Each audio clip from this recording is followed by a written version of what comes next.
Polytechnic group में आपका स्वागत है। एफएमएसएच और मॉस सब्जेक्ट में separation of solid mixture unit से पिछले लेक्चर में हमने स्क्रीन एनालिसिस के बारे में बात की थी। आज के इस लेक्चर में हम स्क्रीनिंग इक्विपमेंट्स के बारे में बात करेंगे। तो पहले हम स्क्रीनिंग इक्विपमेंट्स की कुछ बेसिक डिटेल जान लेते हैं, जैसे कि जिन इक्विपमेंट्स की सहायता से स्क्रीनिंग ऑपरेशन की जाती है उनको स्क्रीनिंग इक्विपमेंट्स कहते हैं। दूसरा, ये स्क्रीनिंग इक्विपमेंट्स एक मशीनरी होती है जिसको मैकेनिकल स्क्रीनिंग प्रोसेस के लिए यूज किया जाता है। तीसरा, स्क्रीनिंग इक्विपमेंट को एक मटेरियल से दूसरे मटेरियल को सेपरेट करना मतलब अलग करने के लिए डिज़ाइन किया जाता है। तीसरा, एप्लीकेशन के अनुसार स्क्रीनिंग इक्विपमेंट को अकेले भी यूज किया सकता है और किसी दूसरी मशीनरी के साथ भी यूज किया जा सकता है। दूसरी मशीनरी के साथ वहाँ यूज किया जाता है जहाँ पर आपकी क्रशिंग ऑपरेशन हो रही होती है, मतलब इसको क्रशर के साथ यूज करते हैं। मेंशन भी किया हुआ है, इंडस्ट्रीज में स्क्रीनिंग इक्विपमेंट्स को क्रशर के साथ जोड़कर सर्किट सिस्टम बनाकर यूज किया जाता है। ठीक है, तो ये इसकी बेसिक डिटेल थी। अब इसमें बात कही गई है सर्किट सिस्टम की। ठीक है, तो सर्किट सिस्टम के साथ स्क्रीनिंग इक्विपमेंट को कैसे यूज करते हैं, आइए एक सर्किट डायग्राम से इसको समझने की कोशिश करते हैं। देखिए, ये एक सर्किट डायग्राम है जिसमें एक क्रेशर लिया गया है और इस क्रेशर में फीड मटेरियल फीड किया जा रहा है। आप जानते ही हैं क्रशर का काम क्या होता है, साइज रिडक्शन। मतलब जो भी मटेरियल आप क्रशर के अंदर डालेंगे तो क्रशर उसका साइज रिड्यूस करके क्रश्ड मटेरियल के रूप में आपको प्रोडक्ट दे देगा। ठीक है, अब जो क्रश्ड मटेरियल है, इस क्रश्ड मटेरियल को आपको सेपरेट करना है।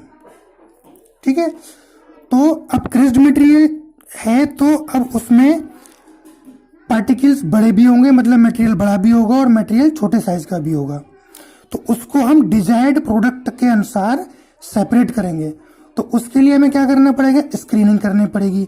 इसलिए हमने क्या किया है, क्रशर के साथ एक स्क्रीनिंग इक्विपमेंट जोड़ा हुआ है।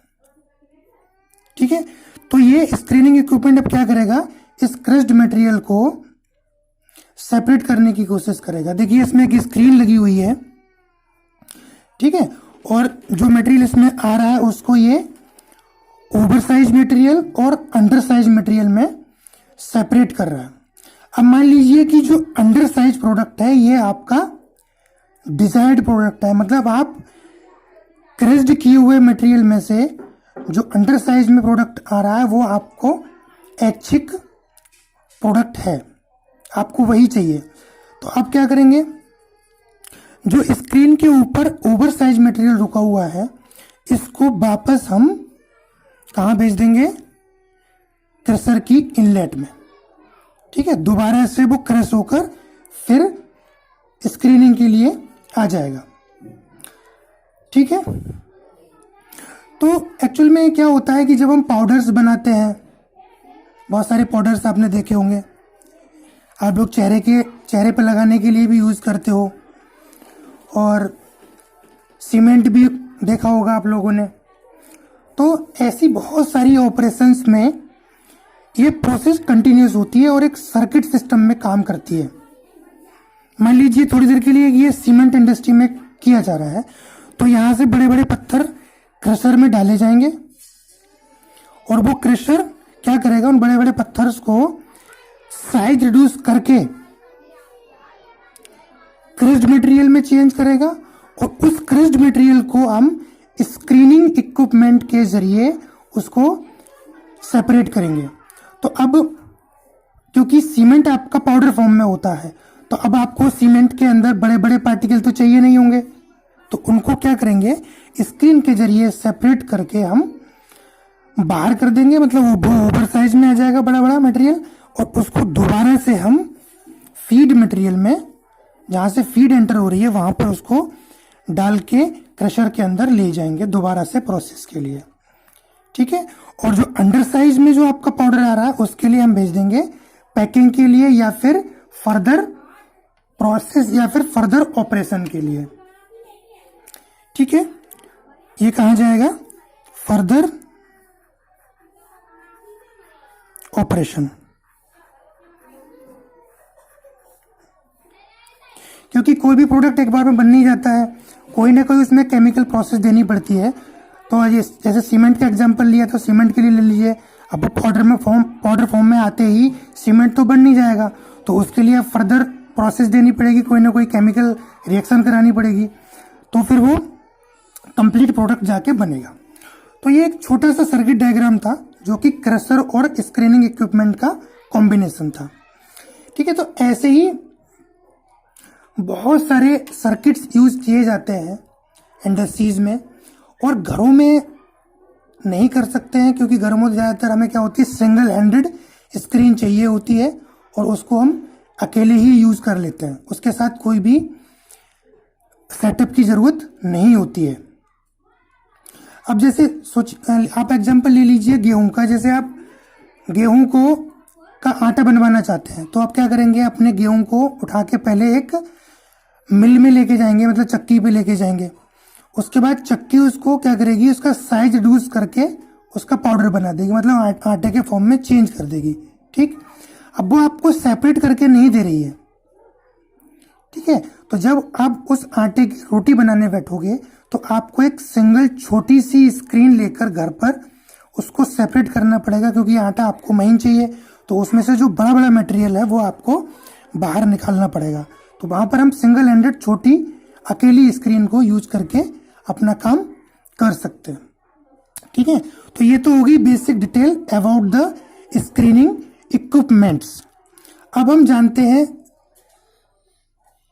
कि कौन कौन से टाइप के स्क्रीनिंग इक्विपमेंट्स होते हैं। ठीक है, मतलब टाइप्स ऑफ स्क्रीनिंग इक्विपमेंट्स।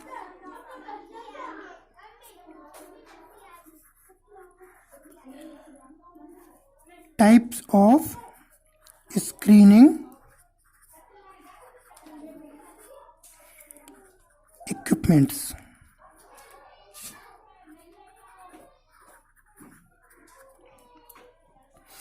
ठीक, तो हम नॉर्मली जो स्क्रीनिंग इक्विपमेंट्स हैं इनको 4 तरह से स्टडी करते हैं।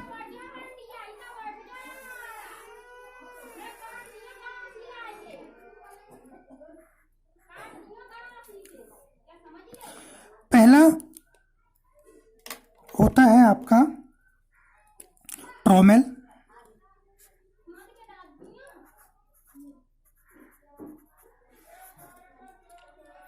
जो कि रिवॉल्विंग स्क्रीन होती है। कैसी होती है, रिवॉल्विंग स्क्रीन। रिवॉल्विंग का मतलब होता है अपने ही अक्ष पर घूमना। ठीक, जैसे कि ये देख लीजिए, एक स्क्रीन को मैंने राउंड राउंड मोड़ा हुआ है ऐसे,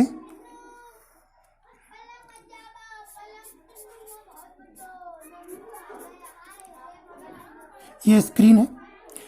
तो अभी क्या करेगी, रिवॉल्विंग मोशन में ये अपने ही अक्ष पर ऐसे ऐसे राउंड राउंड मूव करती रहेगी। डायरेक्शन कोई भी होगा, चाहे क्लॉकवाइज हो चाहे एंटी क्लॉकवाइज हो। ठीक है, तो ये ट्रोमिल क्या होती है, रिवॉल्विंग स्क्रीन होती है। और दूसरा इसको लार्ज पार्टिकल सेपरेशन के लिए यूज किया जाता है। किसके लिए किया जाता है? Large particle separation.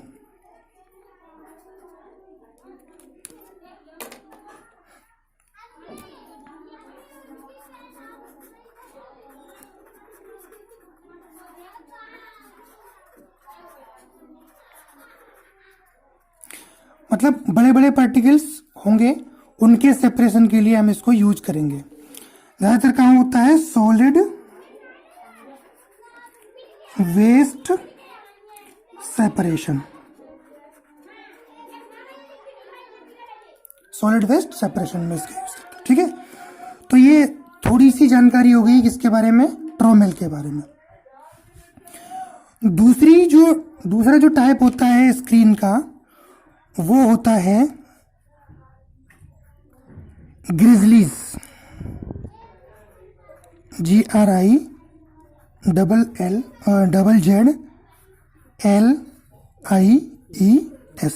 ग्रिजलीज। ये ग्रिजलीज क्या होती हैं? ग्रिजलीज होती है fixed inclined screen. Fixed inclined screen. ठीक, इंक्लाइंड का मतलब होता है झुकी हुई किसी एक एंगल पर। ठीक, और हैवी मेटल बार्स की ये बनी होती हैं। थोड़ा सा व्यू मैं आपको दे देता हूं कि ये कैसा होता होगा एक्चुअल में। देखिए, ये रहे आपके मेटल बार्स, ये एक हो गई। इसके बाद सीरीज में एक और आ जाएगी इसके नीचे। ठीक है, उसके बाद एक और आ जाएगी इसके नीचे। ठीक है, तो ये क्या है? जो सेटअप है किसका है? ग्रिजलीज का है। तो अब क्या होगा, इसमें बीच में जो जगह रहती है मेटल बार्स के,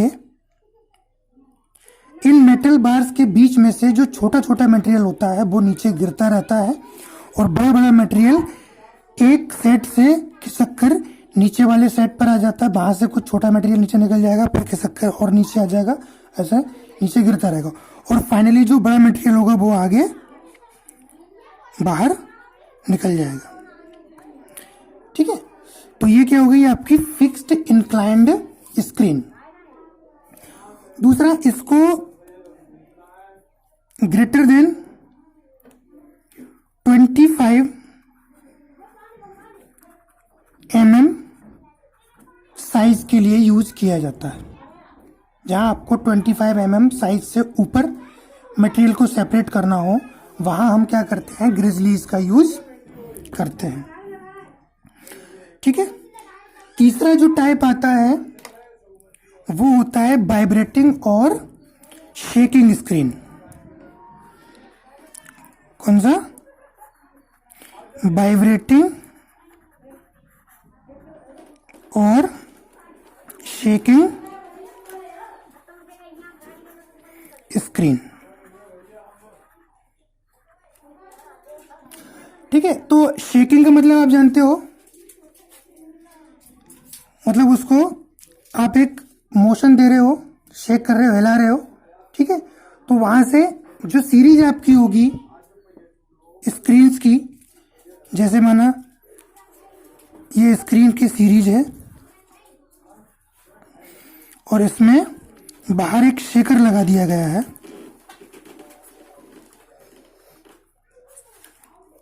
ये क्या है? शेकर है। तो ये शेकर क्या करेगा? इन स्क्रीन्स को हिलाता रहेगा, मूवमेंट देता रहेगा, और उसके अनुसार इसके पार्टिकल्स इसमें छन छन कर नीचे गिरते रहेंगे। ठीक, तो ये हो गई आपकी वाइब्रेटिंग और शेकिंग स्क्रीन। एक्चुअल में ये यूज होती है फाइन पार्टिकल्स के लिए। किसके लिए होती है? फाइन पार्टिकल्स के लिए। फाइन मतलब जो पाउडर के फॉर्म में हो, बहुत छोटे छोटे पार्टिकल्स हो उनके लिए। चौथा जो टाइप आता है ऑसिलेटरी